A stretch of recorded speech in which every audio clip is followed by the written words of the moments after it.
Paz do Senhor, irmãos. Mais um domingo abençoado para todos os irmãos de São Mateus. Estamos iniciando a aula ao vivo da última lição da Escola Bíblica Dominical. Essa lição maravilhosa, esse trimestre, primeiro trimestre, fala sobre a família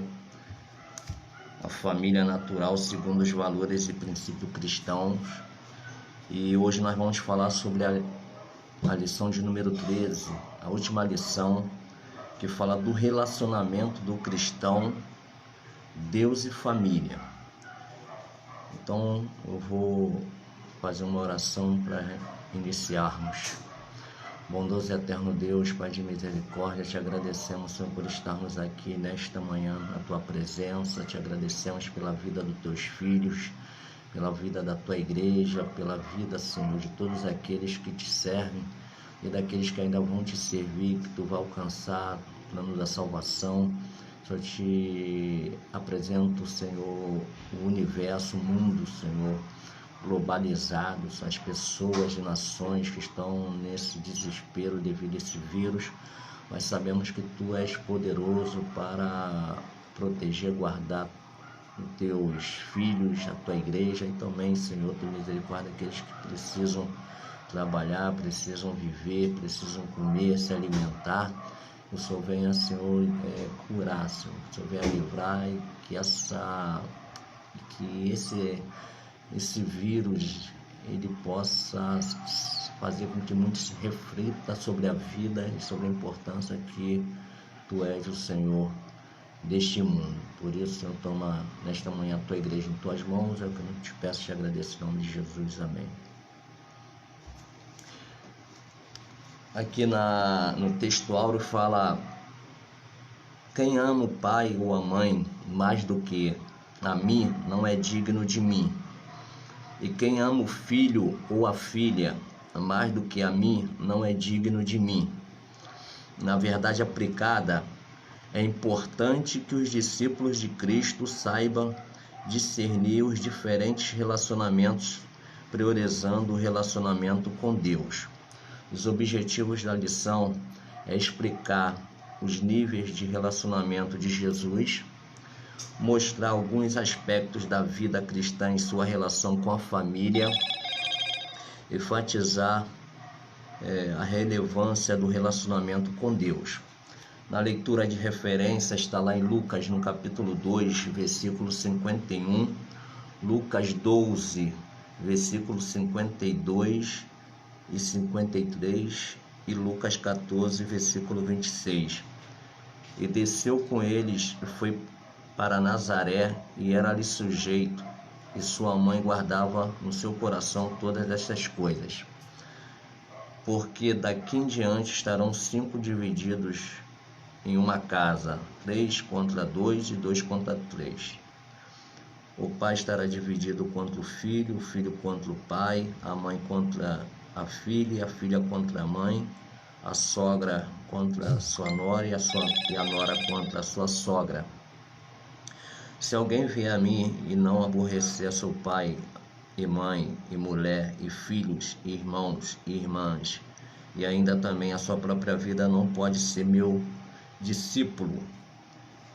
Então, amados, nós vamos iniciar essa lição falando a respeito do relacionamento, do que Deus está dizendo aqui, Jesus, acerca da família, do relacionamento. O que é relacionamento? Relacionamentos são um modo de convivência,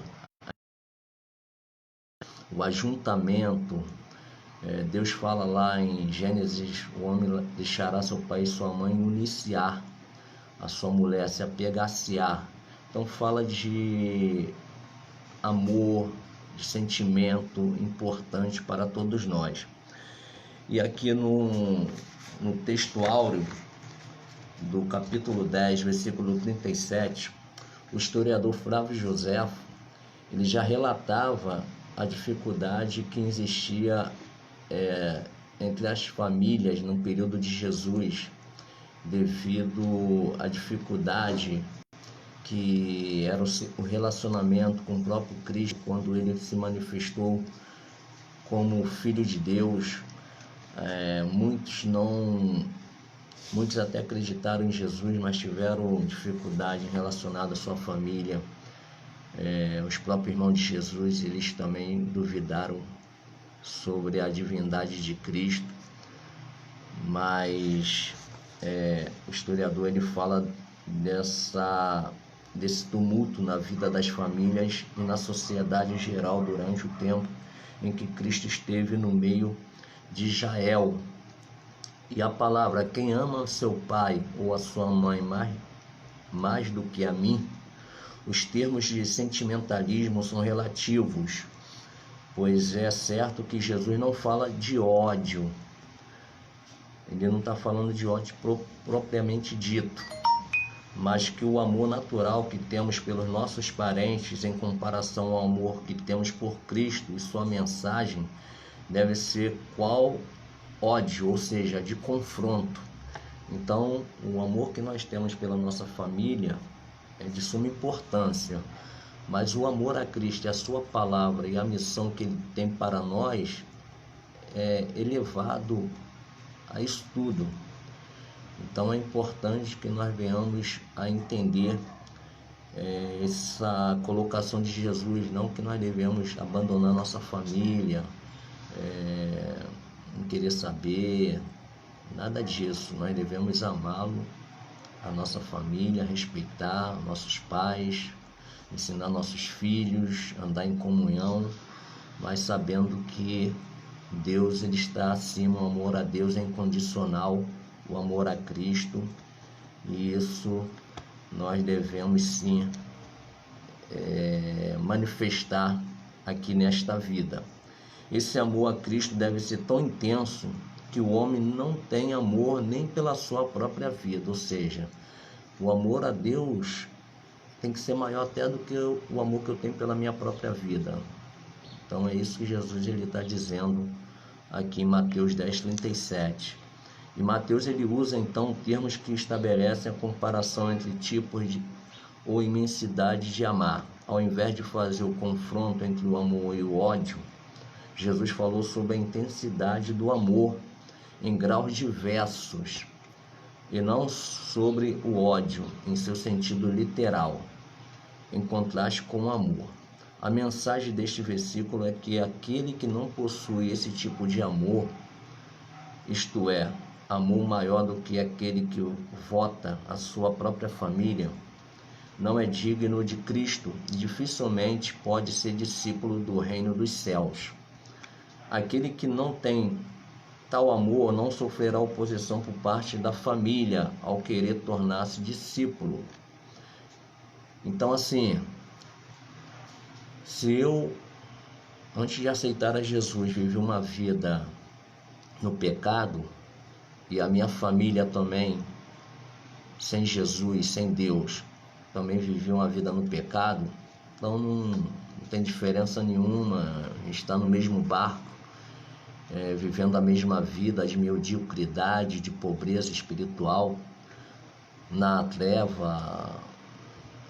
Então, assim, quando dos membros da família aceita Jesus, enxerga a luz e toma uma decisão de renunciar tudo aquilo que ele fazia para o reino de Deus, vai encontrar resistência na família, vai ser taxado como louco, como maluco, como pessoa totalmente desprovida da sanidade mental, enfim.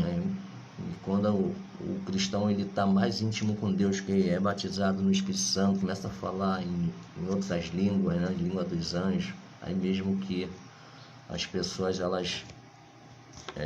da família não compreendem e acham que isso tudo é uma loucura. Mas se nós não nos libertarmos desse amor de família para nos agarrar ao amor maior, que é o dom maior do amor, que é o ágape, o amor de Deus, nós não podemos ser discípulos de Jesus. Nesse caso, a influência paterna, o filial, o fraternal, ou dos demais membros da família para fim ao discipulado, por afim ao discipulado. Jesus não se volta contra o lar e suas relações familiares, mas mostra que há uma relação ainda mais elevada. Essa relação com Deus é estabelecida com os homens através de Cristo. E a atitude que o homem tem para com Cristo mostra claramente que tipo de relação ele mantém com Deus. Então, o texto áureo está dizendo justamente sobre isso, tá? Que quem ama o pai ou a mãe mais do que a Jesus não é digno de Jesus, e quem ama o filho ou a filha mais do que a Jesus não é digno de Jesus. Então, nós devemos amar nossos familiares, nossos pais, nossos filhos, nossos irmãos, mas o amor a Cristo é transcendente. Aqui no texto de referência, Lucas 2,51, Jesus fala a seus pais em Jerusalém. No capítulo de Lucas 2, 49 e 50, Lucas capítulo 2, 49 e 50, ele fala assim: e ele lhes disse, por que é que me procuráveis? Não sabeis que me convém tratar dos negócios de meu pai? E eles não compreenderam as palavras que lhe diziam. E desceu com eles e foi para Nazaré, e era ali sujeito, e sua mãe guardava no coração todas essas coisas. Jesus, pela primeira vez, esclarece para seus pais a sua origem e a sua missão. Eles deveriam saber que ele cumpriu uma agenda na casa do Pai. Eles, porém, não entenderam nem alcançaram suas palavras. Jesus não usa a expressão nosso Pai, mas meu Pai. Aqui no versículo 49, e ele diz, por que me procuráveis? Não sabeis que me convém tratar dos negócios de meu Pai? Então, nenhum dos homens da velha aliança, por mais forte que fosse sua fé, por mais fervorosa que fosse sua devoção a Deus, ousou chamar Deus de seu Pai pessoal. Jesus se submete a seus pais. Então, assim, quando Jesus ele fala meu Pai, ele está diferenciando os pais terrenos, José e Maria, do Pai divino. Então ele está falando aqui meu Pai, se colocando como essência de Deus, né? Meu Pai. E no capítulo 4 de Lucas, versículo 34, dizendo: que temos nós contigo, Jesus Nazareno? Vieste a destruir-nos? Bem sei que és o Santo de Deus. Então, os próprios espíritos malignos sabiam que Jesus ele era o Filho de Deus, era um Santo de Deus. Então, quando ele fala meu Pai e não nosso Pai, ele está ali dizendo que ele veio de Deus, que ele é o Filho de Deus em essência, ele é o Deus encarnado, ele é o Deus que se fez homem, se fez carne, e mesmo assim, diz o texto que ele era submisso, e desceu com eles e foi para Nazaré, e era ali sujeito, era um submisso aos seus pais físicos, ao seu pai adotivo José e à sua mãe biológica Maria. Então Jesus se submete a seus pais aqui na terra. Em Lucas 2,31, 51, diz que ele era sujeito e a sua mãe guardava no coração todas essas coisas. Jesus desce então para Nazaré com seus pais, sendo-lhe submisso. Maria, porém, mais uma vez pondera essas coisas e as guarda no coração.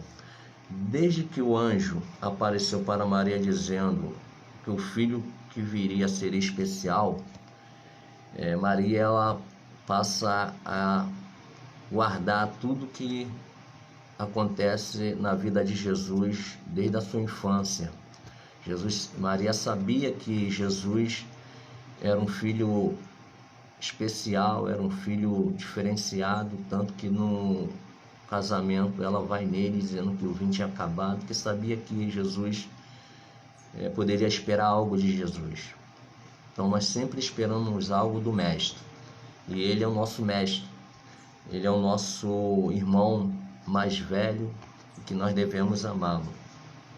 Então Maria sabia que Jesus era especial.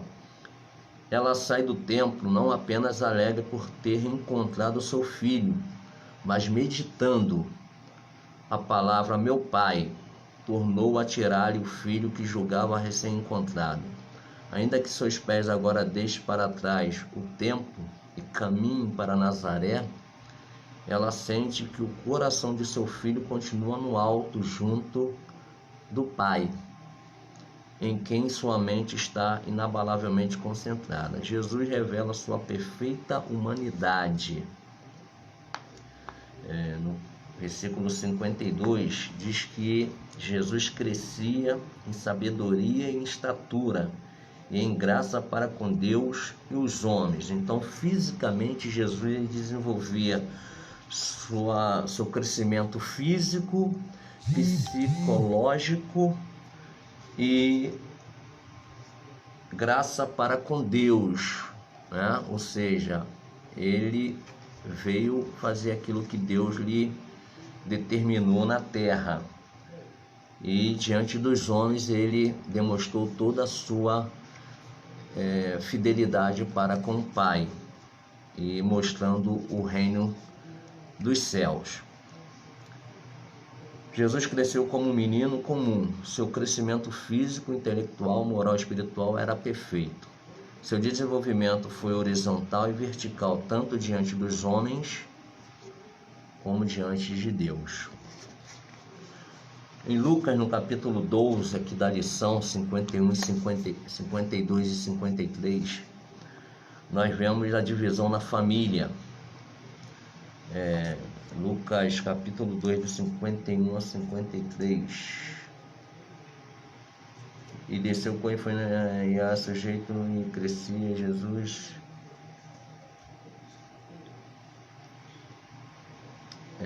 Capítulo 12. Estou aqui no 2, espera aí. Capítulo 12 de Lucas. 51 ao 53. Cuidai vós que vim trazer paz à terra, não vos digo, mas antes dissensão, porque daqui em diante estarão 5 divididos numa casa, 3 contra 2 e 2 contra 3. O pai estará dividido contra o filho contra o pai, a mãe contra a filha contra a mãe, a sogra contra a sua nora e a nora contra a sua sogra. Jesus veio trazer paz à nossa alma, mas divisão na família. Não que o evangelho seja desagregador, ao contrário, aqueles que rejeitam o evangelho, porém rejeitam também os membros da família que abraçam o evangelho. A cruz é um desafio a todos quantos o seguem. Então a cruz é o ponto culminante desse confronto. Aqui em Lucas 9, 23, Jesus diz assim, e dizia a todos, se alguém quer vir após mim, negue-se a si mesmo e tome cada dia a sua cruz e siga-me. E o 14, 27,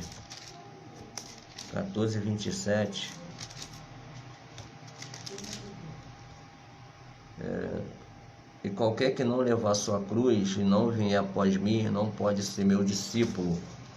Então a cruz, ela simboliza as nossas limitações, as nossas fraquezas, os nossos problemas, as nossas dificuldades. Então, se nós não abandonar a nossa vontade, a nossa devoção por aquilo que nós gostamos aqui na terra, se nós não abrirmos mãos da nossa família, do nosso lazer, dos nossos amigos, em prol do reino de Deus, nós não somos dignos de sermos discípulos de Jesus, porque desde o momento que nós abrimos mãos da nossa vida no pecado, na escuridão, e decidimos a servir a Jesus e colocamos a mão no arado, nós devemos agora buscar como primazia o reino de Deus. Buscar primeiro o reino de Deus e toda a sua justiça, e as demais coisas são secundárias. As demais coisas Deus ele vai acrescentar na nossa vida e vai nos abençoar. Então, a primeira coisa que nós devemos saber é que a cruz é um desafio a todos quantos seguem. Quando os homens não ficam à altura deste desafio, não incomumente se tornam críticos dos que o aceitam. Ou seja, quando nós não estamos dentro da vontade de Deus, daquilo que Jesus veio nos ensinar, nós passamos a ser críticos, passamos a ser opositor do reino e da obra de Deus. E isso é um perigo muito grande, porque a nossa crítica ela sempre vai ser destrutiva e nunca construtiva. As divisões que assim surgem podem percorrer famílias inteiras. Lá em Miqueias, no capítulo 7 de Miqueias, o versículo 6, 7:6 de Miqueias diz assim: porque o filho despreza o pai, a filha se levanta contra a sua mãe, a nora contra a sua sogra, os inimigos do homem são os da sua própria casa. Então, o que acontece? Quando você é o único da família que aceita Jesus e abandona o pecado, você vai conviver com seus pais nos vícios do álcool, nos vícios do tabagismo, nos vícios das drogas, nos vícios da corrupção, nos vícios das palavras torpes, das palavras podres, dos palavrões. Você vai conviver com as atitudes e os comportamentos reprováveis diante de Deus, mas que você não deve proceder dessa forma. Se seu pai ele frauda, ele tem gato de luz, gato de água, você tem que nadar no sentido contrário, demonstrar para ele que essa forma de fraudar, de sonegar é pecado, é crime, e você não deve compactuar com o erro. Então, mostrando sempre o lado certo, e isso vai criando chateação, a importunação, e essas coisas vão sendo confrontadas entre a família. A exigência de Jesus a respeito da entrega total a Ele acenderá uma guerra interior, até mesmo na comunhão humana mais íntima, a família, causando uma discórdia capaz de romper os mais estreitos laços quando houver impedimento no seguir a Jesus. Então, essas coisas, essas atitudes de comportamento não podem nos afastar de Cristo. Eu não posso estar servindo a Jesus e também praticando as obras das trevas, da carne, que minha família caminha. Então eu tenho que demonstrar a diferença e fazer com que eles entendam que eles têm que renunciar os erros e voltar para Deus. Então a dificuldade vai ser muito grande, eles não vão compreender nada que é do Espírito e vão estar sempre atacando. Em Lucas, no capítulo 14, versículo 26, se alguém vier a mim e não aborrecer a seu pai, a mãe, mulher, filhos, irmãos e irmãs, e ainda também a sua própria vida, não pode ser meu discípulo. Então aqui, renúncia aos laços familiares. O compromisso com Cristo exige primazia absoluta. Nada nem ninguém pode se interpor entre os discípulos e o seu mestre. Quem segue a Cristo precisa muitas vezes aborrecer pai, mãe, mulher, filhos, irmãos e irmãs e a própria vida. Colocar os laços familiares à frente do compromisso com Cristo desqualifica o indivíduo a ser um discípulo de Cristo. É importante de esclarecer que essa questão se refere à decisão de seguir a Cristo em toda a vida.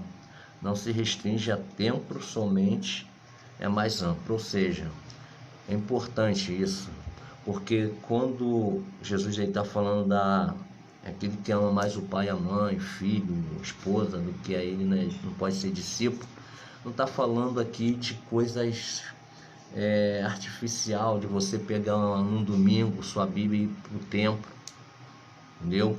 Ali dentro do templo só, não, está falando de uma vida inteira, de você tomar as decisões de estar do lado de Jesus em todo o seu viver aqui na terra, seja no âmbito familiar, no âmbito profissional, no âmbito do entretenimento, no âmbito até mesmo da própria família cristã, quando você vê que as coisas não estão de acordo com a Bíblia, então você tem que romper.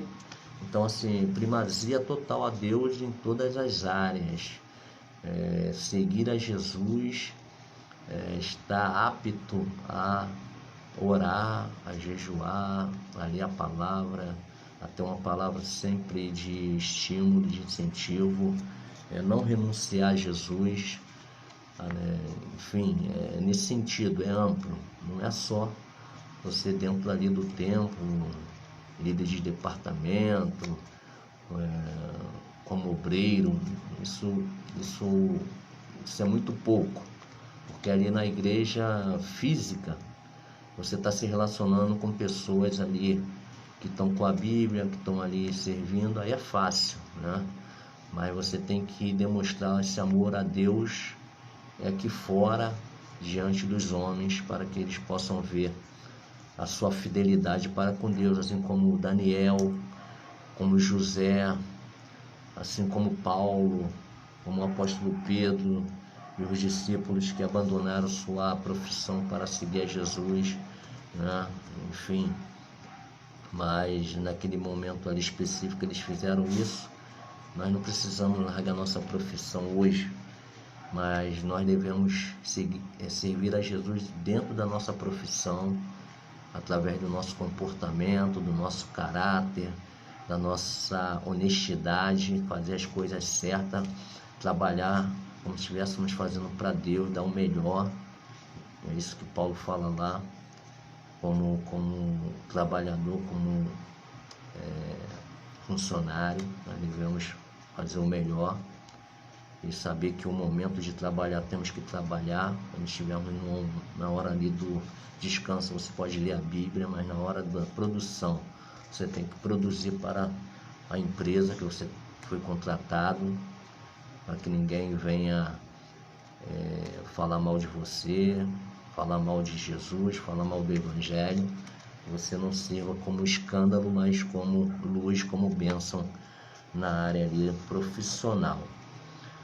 O tópico 1, que fala sobre diferentes níveis de relacionamento, Jesus se relacionou com família, com seu pai adotivo, com a sua mãe, se relacionou com os religiosos, os saduceus, fariseus, né? Se relacionou com os pecadores, como a mulher adúltera. Então Jesus se relacionou, se comunicou, se fez presente na vida dessas pessoas, tanto na área da família, como da religiosidade, como na área secular. Ele nunca colocou empecilho, ele nunca teve segurança armado. Jesus, ele sempre esteve apto a acudir o ser humano, seja na família, seja na religião, seja na sociedade. Assim somos nós devemos estar sempre aptos a nos relacionar com todos, sabendo fazer distinção, sabendo ter sabedoria para nos impor nas situações, mas nunca deixando de falar do amor de Deus através do nosso comportamento diante dos homens. Jesus nasceu de uma mulher. Gálatas 4:4, Gálatas no capítulo 4, versículo 4, diz assim: mas vinda a plenitude dos tempos, Deus enviou seu Filho, nascido de mulher, nascido sob a lei. Então Jesus, ele veio a este mundo, nascido de forma como eu e você nascemos, de um ventre materno, e diz lá em João, no capítulo 1, versículo 14, que Jesus, ele se fez carne. Capítulo 1 de João, versículo 14, diz assim: e o Verbo se fez carne e habitou entre nós, e vimos a sua glória, como a glória do unigênito do Pai, cheio de graça e de verdade. Então Jesus, ele veio a este mundo se relacionando com todos, nascido de mulher, debaixo da lei, e corpo natural. Jesus e sua família terrena. Jesus se relacionava com amor com seu pai adotivo José e sua mãe e seus irmãos. Relacionamentos de Jesus com Maria e José eram de respeito, pois eles sabiam o procedimento de Jesus. No 8º dia, a data da realização do Brit Milá, que é uma palavra hebraica para circuncisão, foi-lhe dado o nome de Yeshua, usado pelo anjo para chamá-lo antes de sua concepção. Ao chegar ao tempo da purificação deles, de acordo com a Torá de Moshe, Yosef e Miriam o levaram a Jerusalém para apresentá-lo a Adonai. Esta é uma passagem do original, que significa em Lucas 2, 21 e 22, diz assim: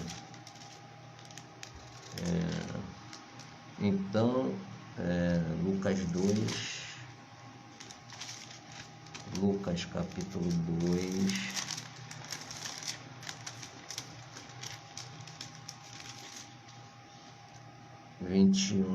e quando os 8 dias foram cumpridos para circuncidar, o menino foi-lhe dado o nome de Jesus pelo anjo, lhe fora posto antes de ser concebido.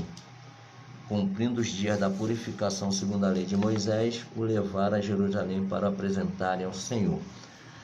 Então essa versão que eu falei aqui para vocês são da Bíblia hebraica do Novo Testamento.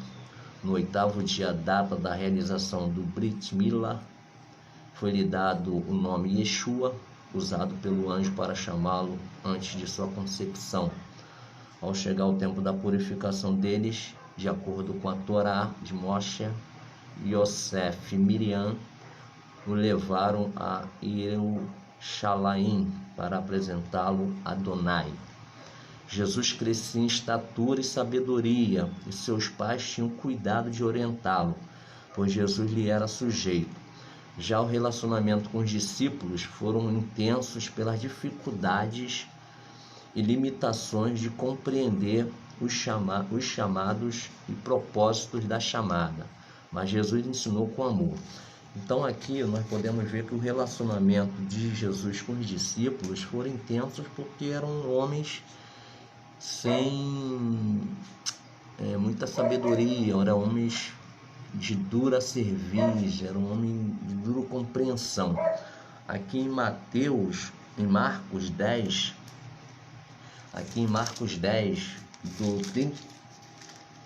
do 35 ao 41, diz assim, capítulo 10, do 35 ao 41, aproximaram-se dele Tiago e João, filhos de Zebedeu, dizendo, mestre, queremos que nos faça o que pedimos. E Jesus lhe disse, que quereis que vos faça? E eles lhe disseram, concede-nos que na tua glória nos assentemos, um à tua direita e o outro à tua esquerda. Mas Jesus lhe disse, não sabeis o que pedis. Podeis vós beber o cálice que eu bebo e ser batizado com o batismo com que eu sou batizado? E eles lhe disseram, podemos. Jesus, porém, disse-lhes, em verdade vós bebereis o cálice que eu beber e sereis batizado com o batismo com que eu sou batizado, mas o assentar-se à minha direita ou à minha esquerda não me pertence a mim concedê-lo, mas isso é para aqueles a quem está reservado.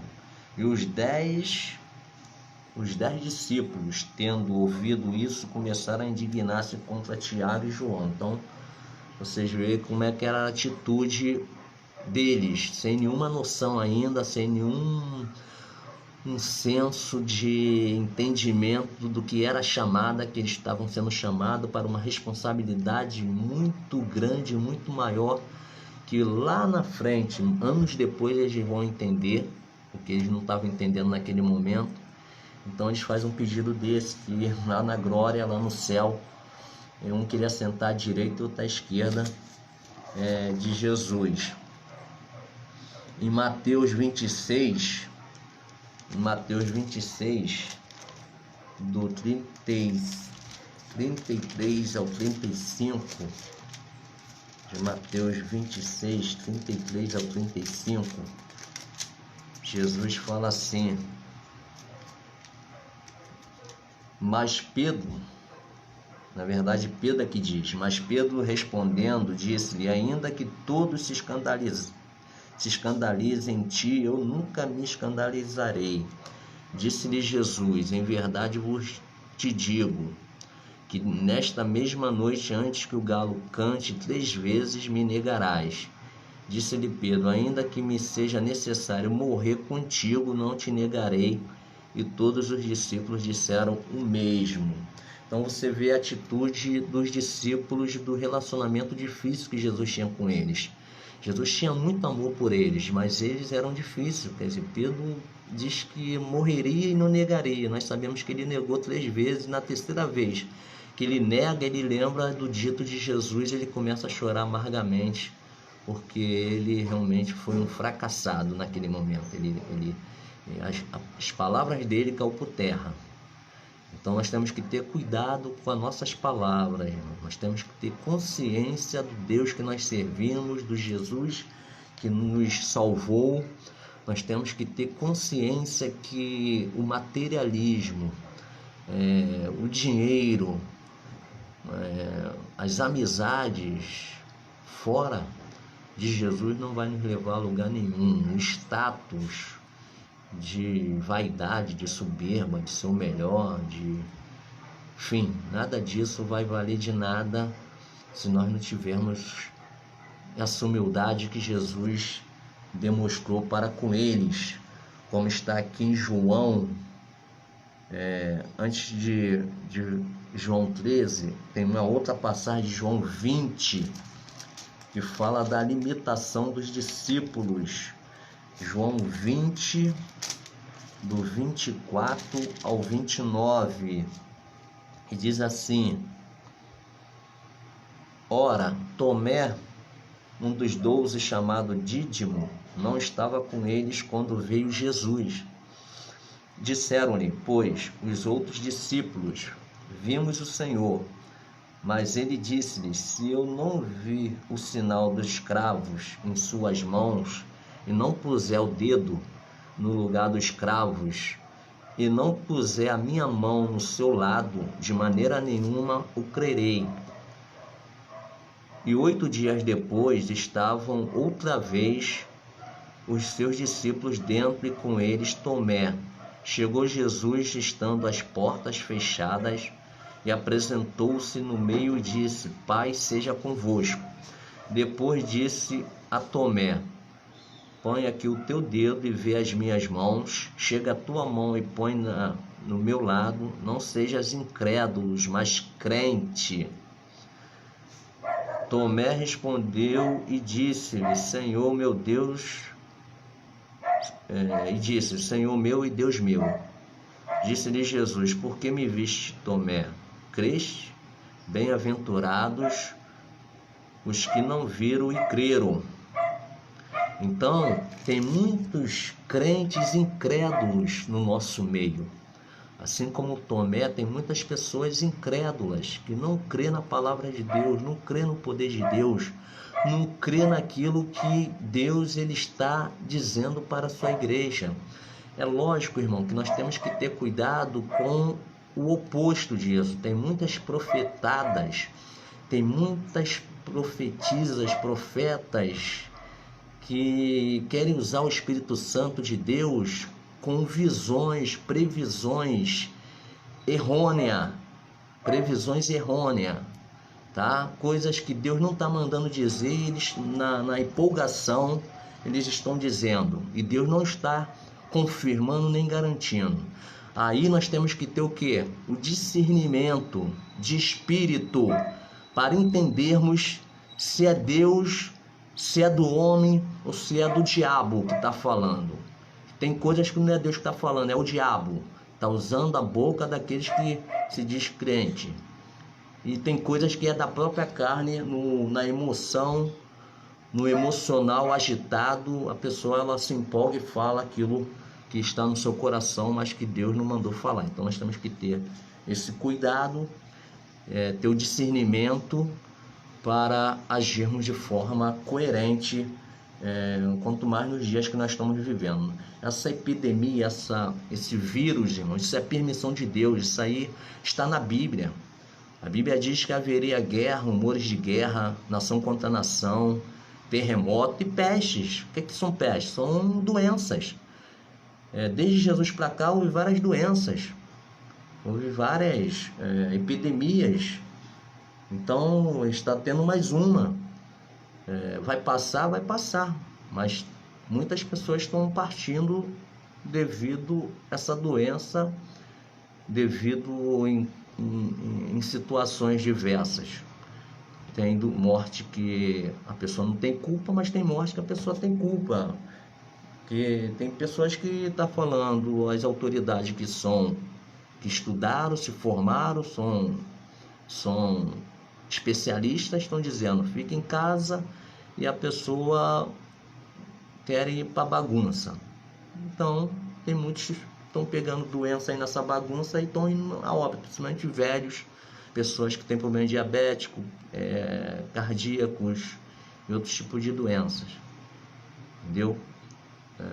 Salvo aqueles que vão trabalhar, que estão conseguindo ainda ir trabalhar, são poucos, mas eu sou um deles que estou indo trabalhar, não estou indo todo dia, mas tem um irmão da igreja presbítero que trabalha comigo, que ele tem carro, ele pega a gente de carro, o chefe lá paga a gasolina, entendeu?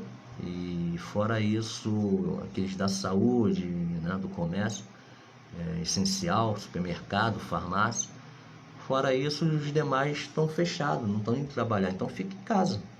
Agora as pessoas estão pensando que é brincadeira, depois vão chorar a perda dos seus queridos.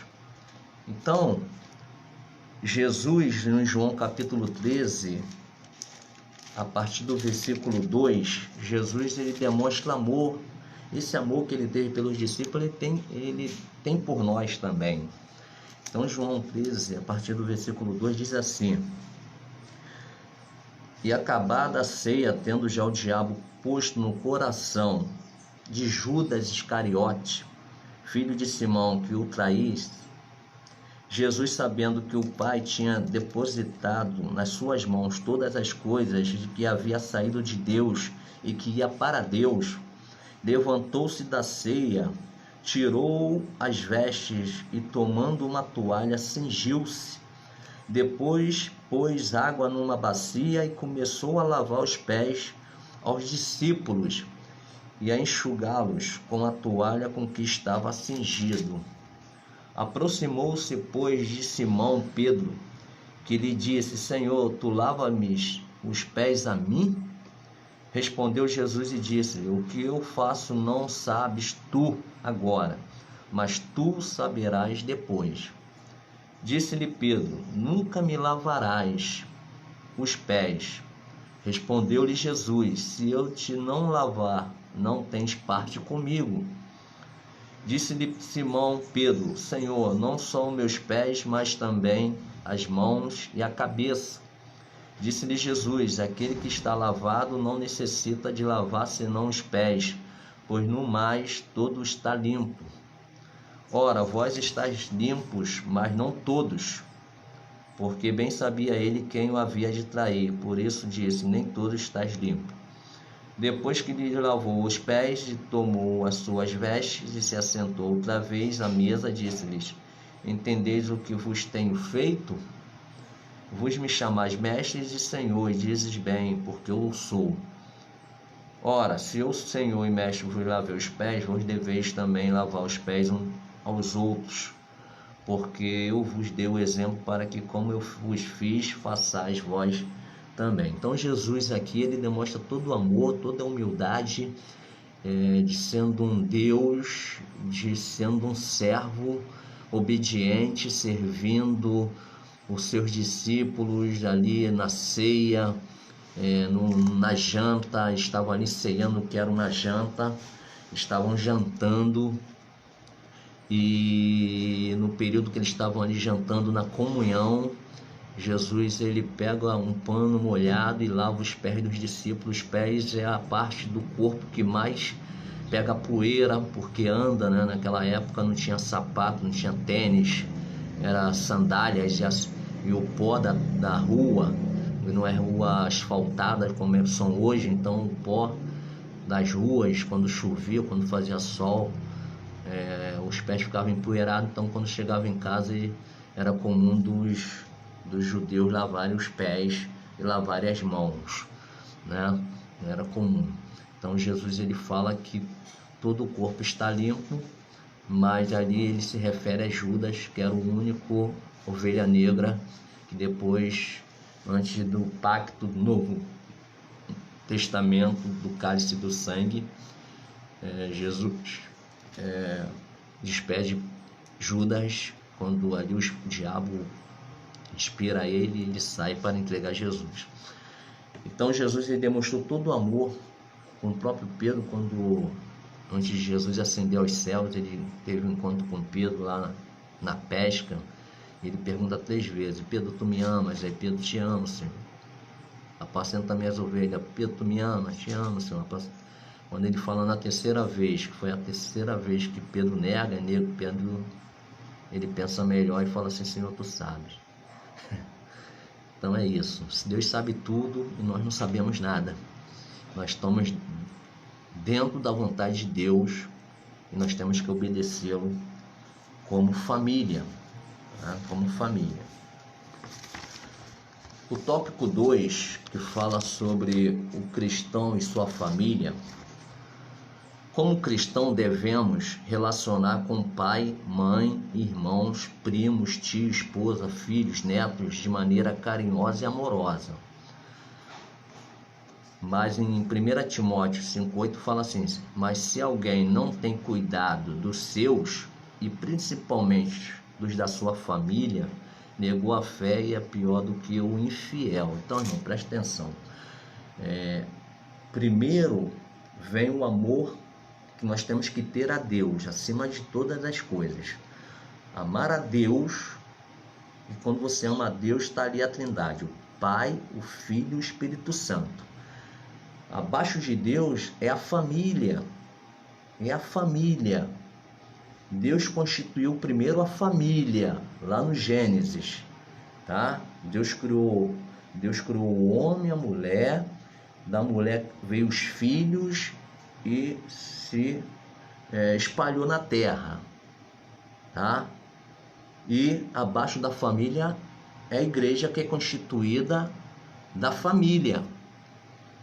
Se vocês não pegarem a igreja, quando eu falo de igreja, eu estou falando da igreja institucionalizada por Jesus e posteriormente a igreja física, tá?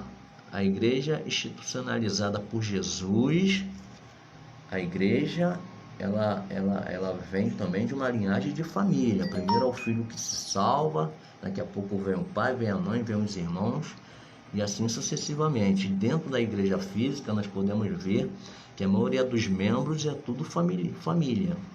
É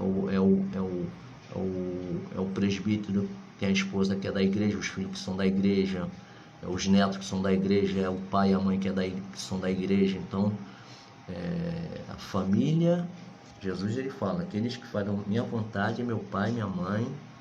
Então, a família é tudo. Então, não adianta nós querermos acudir à igreja se nós não acudirmos primeiro à nossa família. Aí está dizendo aqui que nós estamos fazendo pior do que o ímpio, que o ímpio ele cuida da família dele, e nós cristãos não cuidamos. Então, Deus não quer isso. Porque na verdade nós devemos sim valorizar a nossa família, amar a nossa família, respeitar, né? E orar, interceder. Por isso devemos viver em harmonia com nossos familiares e honrá-lo. Lá em Marcos, capítulo 10, capítulo 7, versículo 10 e 11 de Marcos, olha o que Jesus ele está dizendo aqui, isso é importante. Marcos capítulo 7, os versículos 10 e 11, ele diz assim, ó: porque Moisés disse, honra teu pai e a tua mãe, e quem maldisser ou o pai ou a mãe deve ser punido com a morte. Porém vós dizeis, se um homem disser ao pai ou à mãe aquilo que poderias aproveitar de mim é corbã, isto é, oferta ao Senhor, e nada mais lhe deixais fazer por seu pai e por sua mãe, invalidando assim a palavra de Deus pela vossa tradição, que vos ordenaste muitas coisas fazeres semelhante a esta. Então, irmão, é o próprio Jesus aqui defendendo a família.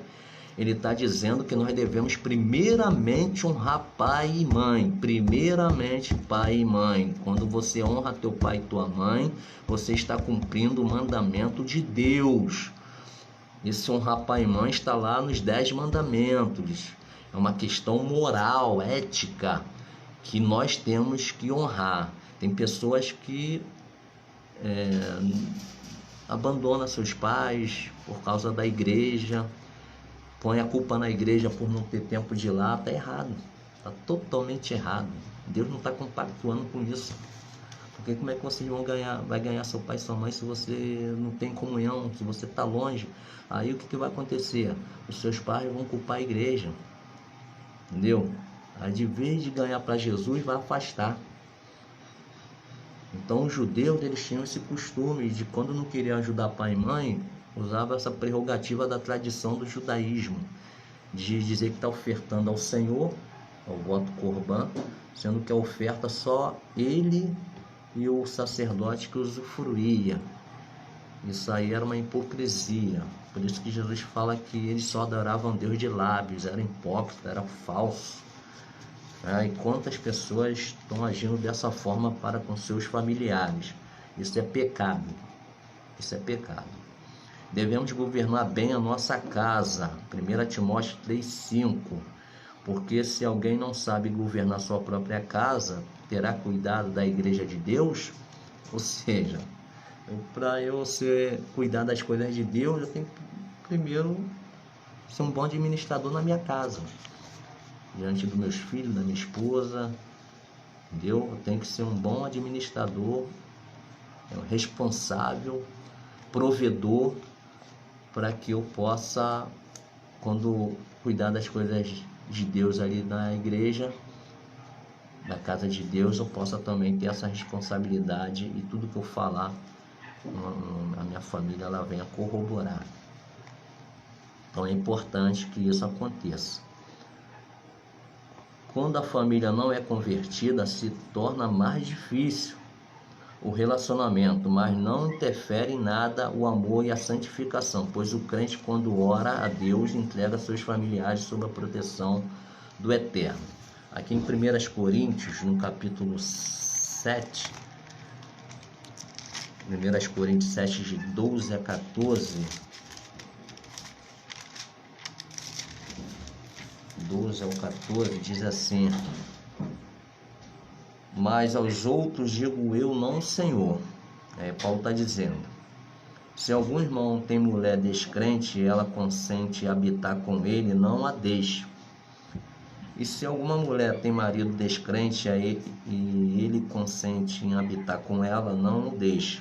Porque o marido descrente é santificado pela mulher e a mulher descrente é santificada pelo marido. De outra sorte, os vossos filhos seriam imundos, mas agora são santos. Ou seja, se você aceita Jesus, você não é crente, nem sua esposa é crente, nem seu marido é crente, mas você aceitou a Jesus e o seu cônjuge não aceitou, você não deve largar eles se eles consentir, se eles aceitarem conviver com você estando na igreja, não se opõe. Então você não deve largar e deve estar orando para que Deus salve ele ou ela e orando pelos filhos. Então você está santificando, no caso, se você é o esposo, está santificando a sua esposa e seus filhos. Se você é a esposa, você está santificando seu esposo e seus filhos. Tá? Então a orientação é que você não abandone a sua família, mesmo depois de aceitar a Jesus, a não ser que haja a seguinte situação, que está aqui no versículo 15 e 16. Mas se o descrente se apartar, aparte-se, porque neste caso o irmão ou a irmã não está sujeito à servidão. Mas Deus chamou-nos para a paz, porque donde sabes, ó mulher, se salvarás teu marido, ou donde sabes, ó marido, se salvarás tua mulher. Então, se você é o esposo e a sua esposa te coloca contra a parede, ou escolhe ou eu ou Jesus, aí você tem que ficar com Jesus. É o que Paulo está dizendo aqui. Se a esposa quer apartar do esposo que aceitou a Jesus, que aparte. Se o esposo quer apartar da esposa que aceitou a Jesus, que aparte. Aí no caso, ou você está com Jesus, ama Jesus, ou você ama a sua família e não quer Jesus e desiste de Jesus. Então é isso que Paulo está dizendo aqui. E se eles consentem morar com você estando na igreja, você vai continuar morando ali, orando por eles. Mas se eles não quiserem, aí você fica com Jesus e Deus vai te garantir. Deus aprovou o casamento como meio de uma legalidade moral. Hebreus 13:4 diz que venerado, respeitado seja entre todos o matrimônio, o casamento e o leito, a cama sem mancha, sem mácula. Porém, os que se dão à prostituição ou prostituição. Tem outras versões que é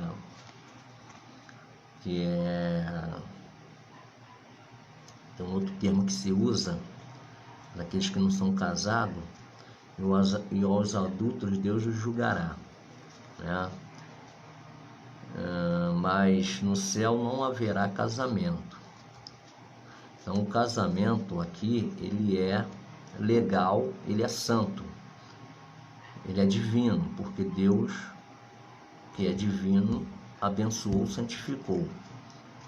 Só que ele não é eterno, porque no céu, para onde nós vamos, não vai haver casamento. Lá em Mateus capítulo 22, versículo 30, Jesus diz assim: porque na ressurreição nem casam, nem são dados em casamento.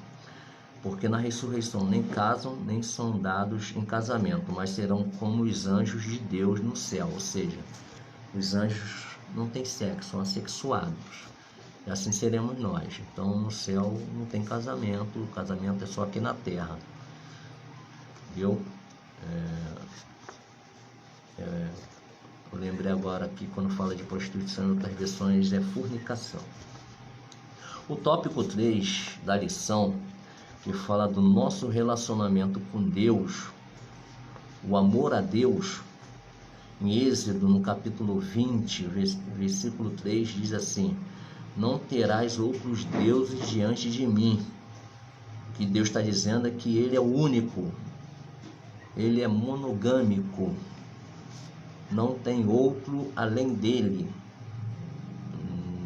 Então Deus, Ele é o único. Mateus capítulo 4, versículo 10, Jesus, quando vence o diabo, ele diz assim: então disse-lhe Jesus: vai-te, Satanás, porque está escrito, ao Senhor teu Deus adorarás e só a Ele servirás. Então Deus, Ele é o único. É o que eu falei, Deus está acima de tudo, o amor incondicional que nós devemos ter.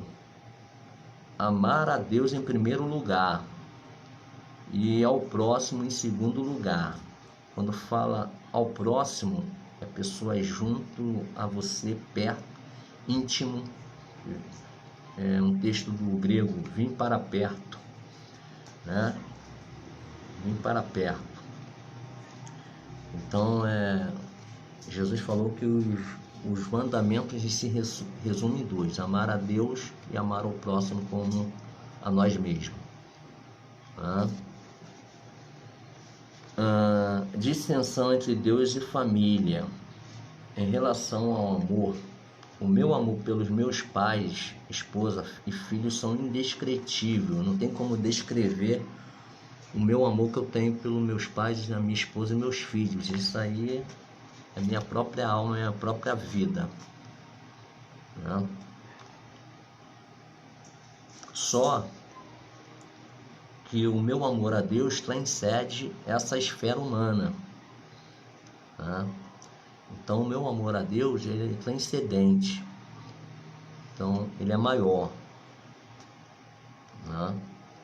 É eterno. Nosso amor a Deus é eterno. Em Judas no versículo 21 diz assim: conservai-vos a vós mesmos no amor de Deus, esperando a misericórdia de nosso Senhor Jesus Cristo para a vida eterna. Então nós devemos conservar esse amor a Deus quando estamos esperando a vinda de Jesus para nos levar para a vida eterna, para estarmos com Ele. Aqui nós somos filhos, pais, esposos, avós, etc. Mas lá no céu seremos irmãos. Então, por exemplo, a minha mãe no céu será minha irmã, meu pai no céu será meu irmão, a minha esposa no céu será minha irmã, os meus 2 filhos no céu serão meus irmãos. Então, assim, aqui nós temos um papel pré-determinado por Deus, mas no céu seremos todos irmãos, né? É importante. Jesus é o elo entre Deus e o homem na concepção da palavra. Lá em João, capítulo 14, João 14, versículo 6, Jesus fala o seguinte: disse-lhe Jesus: eu sou o caminho que leva a família para o céu, né? E a verdade, a palavra aletheia do grego, verdade absoluta, não tem relativismo, não tem dúvida, é verdade literal, não tem sombra de variação, de mentira, de nada, de engano. Então Jesus é a verdade, a essência verdadeira de Deus. E a vida eterna só Jesus pode nos dar, só Deus pode nos dar. Então ele é o caminho que nos leva para o céu, a verdade e a vida. Fora de Jesus, fora de Deus, nós morreremos nos nossos pecados. Mas em Cristo nós temos vida e vida em abundância. Então é isso. Como fundador da família, a palavra família do grego ókia, que significa casa, lar, habitação, aparece 93 vezes no Novo Testamento. Em Mateus capítulo 10, versículo 36, Mateus 10, 36, fala assim: e assim os inimigos do homem serão os seus familiares, ou a sua casa, né? Seus familiares. E Atos 16:31, que foi da lição passada, 16:31 de Atos, que diz assim: e eles disseram: crê no Senhor Jesus Cristo e serás salvo, tu e a tua casa, ou a tua família. Então, óquer, palavra grega que significa casa, lá, habitação, né? 1 Timóteo 5,4 também fala, 1 Timóteo capítulo 5, versículo 4, também fala: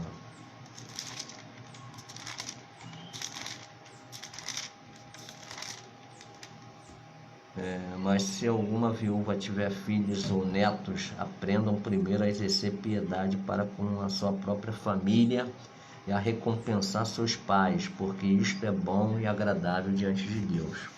Então é importante nós entendermos isso. Família, existe dois termos no hebraico: bait, que significa casa, moradia, e habitação, lar, casa no sentido de lugar de abrigar uma família. Em Josué 24:15, quando Josué ele fala lá, vamos até ler Josué 24:15.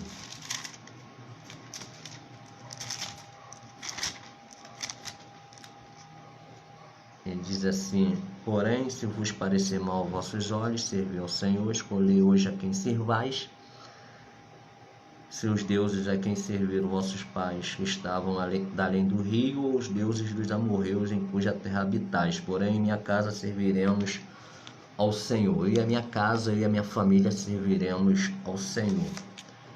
O segundo é Mishpachá, que significa literalmente família, tribo, clã, povo, nação, né? Que aí é uma outra palavra do hebraico que fala lá dos patriarcas, né? Do clã, do surgimento das tribos, das famílias, cabana, casas feitas por barros, etc.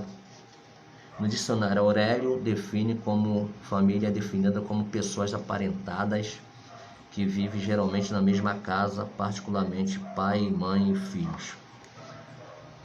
Deus criou a família e fundou instituiu a família. Lá em Salmos 127, nós até lemos na lição passada, diz assim: se o Senhor não edificar a casa, em vão trabalhos que edificam. Se o Senhor não guardar a cidade, em vão vigia a sentinela. Inútil vos será levantar de madrugada, repousar à tarde com meu pão de dores, pois assim dá ele aos seus amados o sono.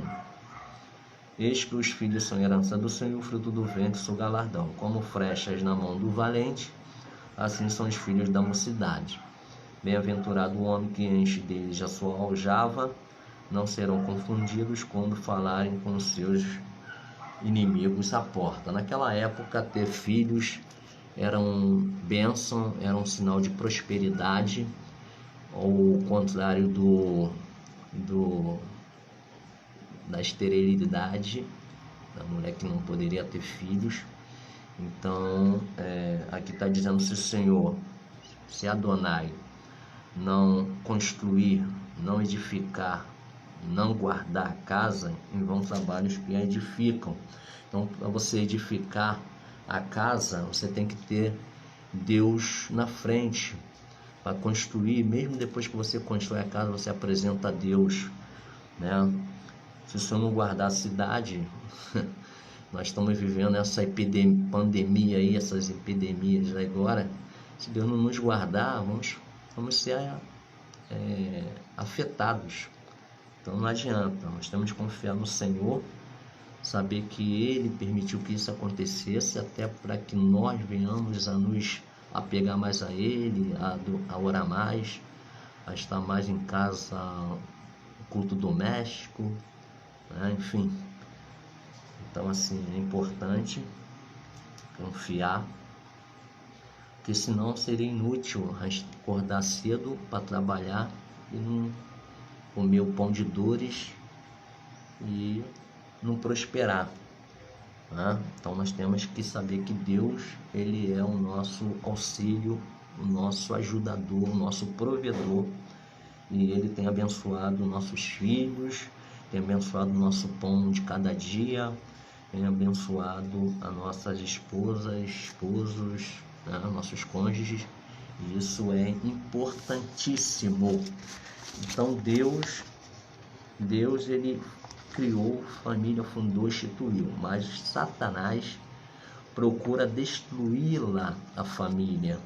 Ele despreza e ataca o casamento, faz o mundo pensar que o casamento é desnecessário, uma coisa do passado. Hoje nós vivemos a pós-modernidade. A pós-modernidade veio desfigurar-se a estrutura da família, do casamento. Então hoje nós temos vários casais que estão amigados, estão amaziados, casais que o rapaz está na casa dos pais e a menina está na casa das mães, mas eles coabitam, eles têm uma vida como se fosse casado, mas compartilhando essas coisas.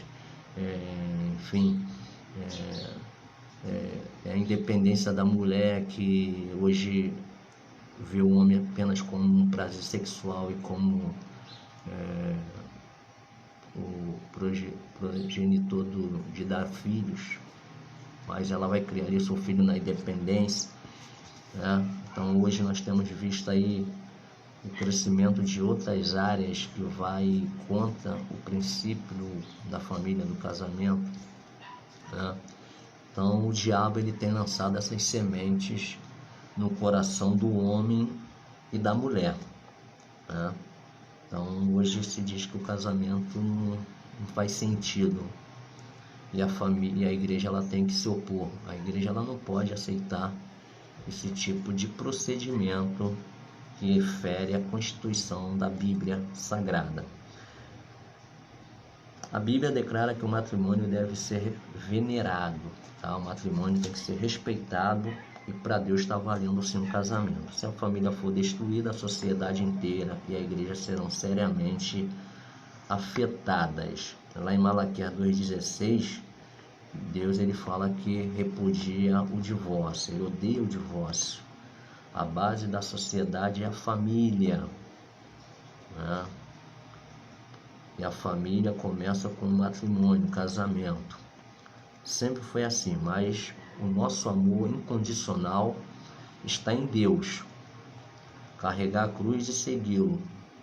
E dizer a todos: se alguém quer vir após mim, negue-se a si mesmo, tome a sua cruz, tome cada dia a sua cruz e siga-me. Lucas 9, 23. Vou finalizar aqui com a conclusão da lição.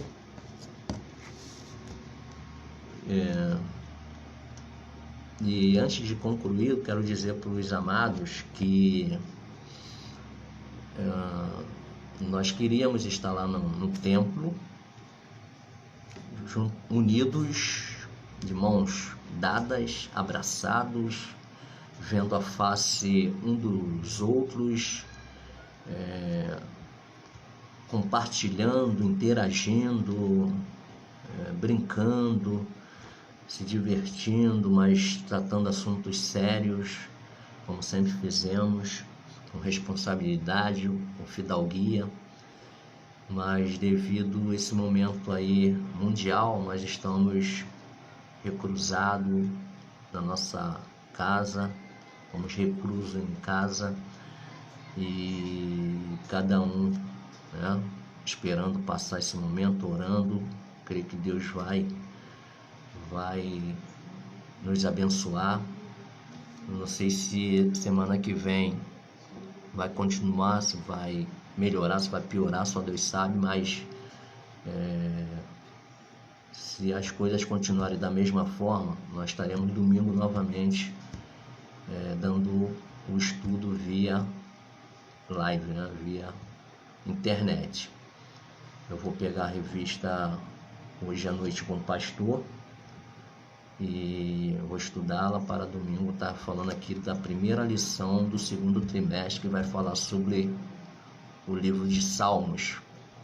Um livro muito bom de Salmos. Salmos está classificado na Bíblia hebraica como livros poéticos, livros sapiensais, de sapiência, de degraus de louvor.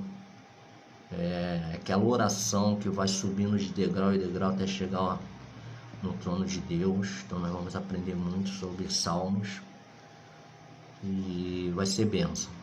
Mas acredito também que, quem sabe, no período das lições nós possamos voltar a conviver juntos, né? Vamos continuar orando. A conclusão dessa lição, dessa última lição do primeiro trimestre, está encerrando hoje, diz o seguinte: que o Espírito Santo nos ajude a priorizarmos o relacionamento com Deus e refletirmos isto em nossos relacionamentos familiares por intermédio de nossa conduta, testemunho e constante busca em promovermos um ambiente saudável e harmonioso para a glória de Deus. Meus irmãos, nós somos inteligentes o suficiente para entendermos que Jesus, ele não quer que nós se opusemos à nossa família, tá? Deus vem em primeiro lugar, o amor a Deus, e em segundo é a nossa família. Não adianta eu querer botar a igreja em segundo lugar e a família em terceiro. Nesse ponto, não é assim que Jesus está falando. Em primeiro lugar é a Deus, é amar a Deus, fazer a vontade de Deus, estar com Deus, comportamento, atitude, fidelidade, entendeu? E segundo, a nossa família. A gente tem que demonstrar para a nossa família todo o nosso amor, respeito e dedicação. Fazendo isso, nós vamos na igreja agir da mesma forma. É o que Paulo disse: eu não faço isso na minha família, eu não vou fazer na igreja. Então eu tenho que saber que Jesus está dizendo que nosso amor a Deus é incondicional, tem que ser maior até do que o nosso amor à nossa própria vida. Eu amo mais a Deus do que a minha própria vida. Entendeu? É isso que Jesus está dizendo. Então, quem ama mais a sua própria vida, pai e mãe, do que a Jesus, não é digno dele. É isso que ele está dizendo. Mas não quer dizer que nós devemos abandonar nossa família, largá-la. Não, ele está falando que nós devemos estar com a nossa família, mas agindo de forma diferente deles. Isso vai trazer constrangimento, confronto, raiva, intriga, dissensão, né? Mas nós devemos, no nosso relacionamento, mostrar a verdade, que nós somos da luz, não compactuar com as atitudes erradas, não é porque meu pai é traficante, que meu pai é bandido, que meu pai é malfeitor, que meu pai é um transgressor da lei, que meu pai é isso que eu vou ser. Então tem que mostrar para ele que eu sou diferente, entendeu? E orar para que Deus o salve ele. Então é isso, entendeu? É isso que Jesus está dizendo, que nós devemos estar praticando as boas obras, as boas ações diante da nossa família. E eu volto a finalizar dizendo, não abandone sua família pela igreja, tá? Não fica alegando que você não vai ver seu pai, sua mãe, seus irmãos por causa da igreja, senão você vai colocar uma desculpa esfarrapada, né? Uma desculpa dessa, e vai criar uma animosidade entre a sua família e a igreja que não tem nada a ver com isso. Então a igreja ela não pode e ela não tem esse dever nem esse propósito de atrapalhar a comunhão da família, pelo contrário. Então, se você mora longe da sua família, pode tirar um domingo, falar com seu pastor, domingo eu não estarei aqui, que eu vou lá visitar meus familiares, e você vai, entendeu? Vai, fecha a brecha, entendeu? Não põe esses empecilhos dizendo que você não está tendo tempo por causa da igreja. Isso não é verdade. Então você tem que dar primazia à sua família também. E quem sabe a sua família pode vir a fazer parte da extensão da igreja.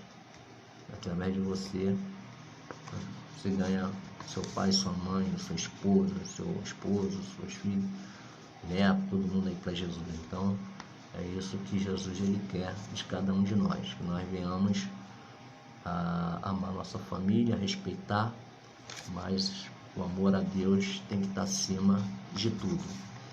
Que Deus nos abençoe. Estarei orando e concluindo essa aula. E se Deus quiser, se domingo que vem as coisas não mudarem, nós estamos orando para que mude, nós estaremos aqui novamente. Bondoso e eterno Deus, Pai de misericórdia, te agradecemos, Senhor, por estes momentos aqui passados na Tua presença, estudando a Tua palavra, com entendimento, com sabedoria, que Tu abençoa Teus filhos, Teus servos, Senhor, que estão nos seus lares, que é a Tua igreja, ao qual habita o Teu Santo Espírito. O lugar ao qual nós nos reunimos para Te adorar está fechado devido à aglomeração do vírus, mas nós estamos como igreja, andando, falando, pregando, anunciando, Senhor, nos nossos lares aqui, intercedendo, que o Senhor possa abençoar nesta manhã cada família, cada casal, cada filho, aqueles que estão esperando bebê, Senhor, que vai vir criança, o Senhor abençoa na gravidez, que nasça com saúde, com perfeição, repreende todo o mal, toda a fúria do adversário. Em especial, eu venho também pedir pela Tua igreja em São Mateus, pelo pastor Marcelo, pelo seu ministério, pela sua família, pela sua esposa, seus filhos, Senhor, sua parentela, sua mãe, seus parentes. Senhor, abençoa, Senhor, o presbitério, o diaconato, os trabalhadores, diaconisas, as trabalhadoras, as obreiras da Tua casa. Abençoa os membros em comunhão, aqueles que estão afastados, o Senhor traz de volta, que estão enfermos, o Senhor cura, traz a cura, Senhor. Meu Deus e meu Pai, toma a vizinhança ali daquele lugar em tuas mãos, da direita, da esquerda, da retaguarda, da frente. Abençoa, Deus, cada um de nós. Nos dá um domingo na tua presença. Abençoa a superintendência da escola bíblica dominical, a diaconisa irmã Arlete, que tem se dedicado, tem, Senhor, demonstrado muita responsabilidade, muita sabedoria no trato com os irmãos. Muito obrigado pela vida da tua filha. Abençoa seu esposo, abençoa sua filha, seus parentes, abençoa o nosso lar, nossa casa, que nós possamos ter um domingo na tua presença. É o que eu te peço e te agradeço por tudo, em nome de Jesus. Amém. Que Deus a todos abençoe. Ficam com Deus e até a próxima. Shalom Adonai.